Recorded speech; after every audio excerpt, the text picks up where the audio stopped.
मोटी बात ये समझिए, जब कोरोना वैक्सीनेशन आई तो क्या सरकार ने ये पूछा था कि आप हिंदू हैं, आप मुस्लिम हैं? ये पूछ के लगाया था? उनके क्या अधिकार हैं? तलाक तलाक तलाक ये उनका अधिकार है, ठीक है। 10 बच्चे पैदा करना ये उनका अधिकार है। तो उनके ये अधिकार हैं जो इस देश के निर्माण में विघ्न पैदा करते हैं। तो इस देश में मदरसा को तो मान्यता है, पर गुरुकुल को मान्यता क्यों नहीं है? उनने बोला था 370 हटाएंगे, हटाया। राम मंदिर बोला था, राम मंदिर बनाया। अब लास्ट बचा है यूनिफॉर्म सिविल कोड। अगर किसी की औकात है तो वो शाहीन बाग में दोबारा बिरयानी खाए। उन्हीं की सरकार में मुस्लिम पर्सनल लॉ बोर्ड का निर्माण होता है, उन्हीं की सरकार में वक्फ बोर्ड का निर्माण होता है, उन्हीं की सरकार में हज पे जाने वाले को सब्सिडी मिलती है।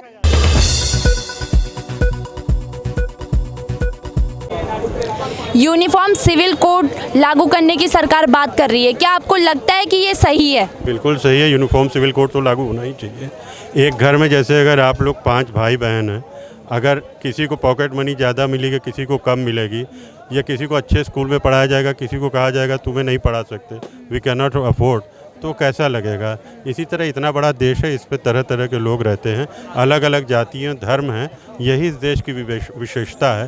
सिविल कोड तो एक रहना ही चाहिए, उसमें कोई बुराई नहीं है। तो विपक्ष इसका विरोध क्यों कर रहा है? देखिए, विपक्ष विरोध इसलिए कर रहा है कि वो जान रहा है 2024 वो हारने जा रहा है, इसलिए वो उनको दे आर फ्रस्ट्रेटेड, उनके पास कोई मुद्दा नहीं है। मोटी बात ये समझिए, जब कोरोना वैक्सीनेशन आई तो क्या सरकार ने ये पूछा था कि आप हिंदू हैं, आप मुस्लिम हैं? ये पूछ के लगाया था? या फिर आयुष्मान योजना ही क्या वो पूछ रहे हैं कि आप मुसलमान हैं, हिंदू, हम आपको कार्ड देंगे या नहीं? या राशन बांटना था तो पूछ रहे थे? तो जब सब लेने के समय आप नहीं इन सब चीज़ों को वो करते हैं, सरकार कभी नहीं पूछती है। सरकार जो होता है सबको एक बराबर देती है, तो कानून भी तो एक ही जैसा होना चाहिए। लेकिन कह रहे हैं कि इससे तो जो मुस्लिम है उनके जो अधिकार है उन वो छिन जाएंगे, कहीं ना कहीं उन पे एक तरीके से रोक लग जाएगी। नहीं, ऐसा कुछ नहीं है उनके, बल्कि जो सही लोग हैं, जो अच्छे लोग हैं, जो अच्छे मुसलमान हैं, वो समझ रहे हैं उनके परिवार में इससे खुशहाली बढ़ेगी ही। अच्छा, मुसलमान तो विरोध कर रहे हैं, लेकिन आदिवासी भी इसका विरोध कर रहे हैं। आदिवासी भी इसका विरोध कर रहे हैं। देखिए, मैं आदिवासी की तो बात करूंगा नहीं, लेकिन बात करूंगा मुसलमान की। जैसे आपने बोला कि उनके अधिकार छीने जा रहे हैं, उनके क्या अधिकार हैं? तलाक तलाक तलाक ये उनका अधिकार है, ठीक है। 10 बच्चे पैदा करना ये उनका अधिकार है। तो उनके ये अधिकार हैं जो इस देश के निर्माण में विघ्न पैदा करते हैं, ये चीज़ आप समझ लीजिएगा। तो ये यूसीसी जो आ रहा है बिल्कुल सही है, सबको एक यूनिफॉर्म तरीके सबको सब चीज़ें प्राप्त होंगी, चाहे वो घर हो, नौकरी हो, या कुछ भी हो। तो मोदी जी ने बिल्कुल सही किया है। और जिसको इसको विरोध करना है, उसको सिर्फ इस्लाम के हिसाब से चलना है। ये देश सेकुलर के नाम पे चल रहा है, ठीक है। सेकुलर का नाम है बराबर की चीज़ें, भाई को बराबर मुझे बराबर मिले, इनको भी बराबर मिले। एक को ज़्यादा मिल रहा है, एक को कम मिल रहा है। सारे अधिकार, पहला अधिकार किसका है इस देश पे? मुसलमानों का शुरू से चलता हुआ आ रहा है ये। तो अब अगर उसको यूनिफॉर्म तरीके से कर दिया जाए, सबका साथ, सबका विकास किया जाए, तो उसमें दिक्कत वाली क्या बात है? नहीं, विपक्ष कह रहे हैं ना कि अल्पसंख्यकों का जो है वो हक मारा जा रहा है। अरे उनको उठाने के लिए तो किया जा रहा है। वो अपनी जो उनकी नेगेटिव चीज़ें हैं उनको वो खत्म हो जाएंगी। भैया, कल को किसी औरत को 3 तलाक तलाक तलाक करके घर से बाहर निकालेंगे। वो उन्होंने उनके लिए बस जो 4 शादी उन्होंने की है, हिंदू की शादी एक होती है, एक अगर हिंदू ने 2 शादी कर ली तुरंत वो जेल में चला जाता है। ये 4 शादी करके बीवियों को छोड़ देते हैं। तो इसको कंट्रोल में करने के लिए किया गया है। जिस लड़की से हमने शादी करी है वो भी किसी की बेटी है, ठीक है, उसको आपने शादी करके 3 शब्द बोल के छोड़ दिया, ना कोई तीसरा आदमी वहाँ बैठा हुआ है। रात के 2 बजे तुमको बीवी की कोई बात पसंद नहीं आई है, तुमने उसको तलाक तलाक तलाक करके घर से बाहर निकाल दिया। तो इस तरह के जो शासकीय कानून है, जो शरिया कानून है, वो बिल्कुल नहीं चलने वाला और चलना भी नहीं चाहिए। ये देश, अगर तुम सेकुलर कहते हो ना सारे के सारे, अगर ये देश सेकुलर है तो सबको बराबर मिलना चाहिए, किसी एक को सारी चीज़ ज़्यादा नहीं मिलनी चाहिए। अगर यूसीसी लागू होता है तो इसके विरोध में कई लोग सड़क पे उतर रहे हैं, क्या कहेंगे? मैम देखिए, जो विरोध में उतर रहे वो CNRC में भी विरोध में उतरे बिरयानी की। अगर ये देश सेकुलर है तो इस देश में मदरसा को तो मान्यता है, पर गुरुकुल को मान्यता क्यों नहीं है? इस देश में माइनॉरिटी कमीशन को मान्यता है। इस देश में ये हैरानी की बात है कि सेकुलर के नाम पे 80 करोड़ लोगों ने चश्मा लगा रखा है। 25 करोड़ लोग तो आज भी शरिया के हिसाब से चलते हैं, पर जब सुविधा की बात आती है तो वही 25 करोड़ लोग कहते हैं कि हम संविधान को मानते हैं। पर जब देश के कानून की बात आती है, नागरिकता की बात आती है, एक समानता की बात आती है, तो ये लोग कहते हैं कि ये हमारे धर्म के खिलाफ है। मैं पूछता हूँ कि कैसे खिलाफ है? अच्छा, आप कह रहे हैं कि खिलाफ है, ठीक है, मुसलमानों का जो भी है विरोध करना वो मैं समझती हूँ, लेकिन आदिवासी भी इसका विरोध कर रहे हैं। मैम देखिए, आदिवासी कुछ लोग विरोध कर रहे हैं, उनको समझाया जाएगा, सरकार उनको समझेगी, पर मौलवी के कुरान से थोड़ी ना ये देश चलने वाला है। ये देश तो बाबा साहब अम्बेडकर के संविधान से चलने वाला है।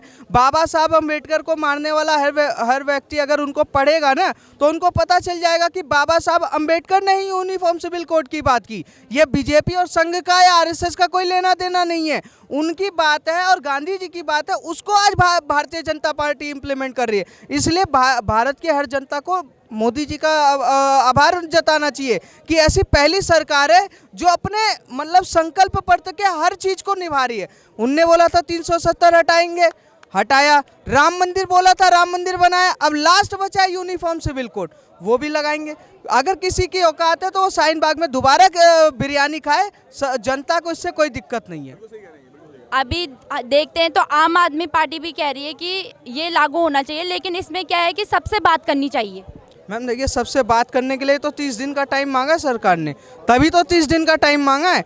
अचानक में हम वो इंदिरा गांधी की सरकार नहीं है कि 1975 में रातों रात लोकतंत्र की हत्या कर देते हैं, इमरजेंसी लगाते हैं और अखबार छपता है तो पहले प्रधानमंत्री कार्यालय से दिख के जाता है। ठीक है, उन्हीं की सरकार में मुस्लिम पर्सनल लॉ बोर्ड का निर्माण होता है, उन्हीं की सरकार में वक्फ बोर्ड का निर्माण होता है, उन्हीं की सरकार में हज पे जाने वाले को सब्सिडी मिलती है। ठीक है, उन्हीं की सरकार में हज पे सब्सिडी जाने वाले को सब्सिडी मिलती है, पर अरे क्या नाम है, 4 धाम जाने वाले को सब्सिडी तो छोड़ो, 1 पैसा नहीं मिलता, 4 पैसा टैक्स के रूप में वसूलते हैं। क्या ये सरकार है?